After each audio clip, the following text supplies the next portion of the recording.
Hey guys, today I'll be showing you the remove duplicates node. Now, to get it, just go to the plus, write remove, and you will have. Just press it, you will have different options. Don't worry about them, we'll get to them in a bit. But for now, close it. Let's go to our code node. We have a simple script that outputs multiple items. One of them is duplicated, so if we execute this, we get this. And if we go back, we got 4 items. Now, we go to the remove duplicates node. We have a couple of options. Now, what operation should we go by? Let's go in descending order. So the first is remove items repeated within current output.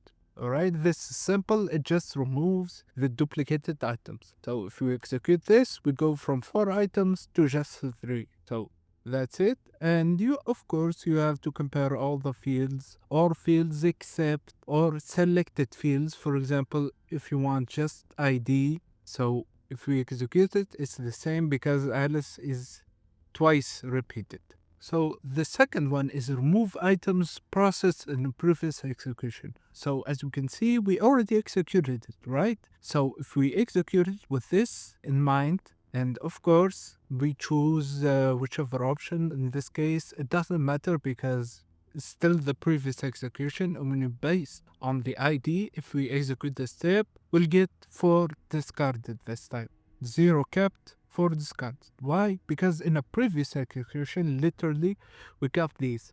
So it's a duplicate, so it removed it. And finally, we got clear deduplication history. So if we have a database, if we have a history of deduplication, if we execute it, of course, the output, it will get them, but the database would be cleaned. So that was the remove duplicates. Hope you guys enjoyed. See you next time.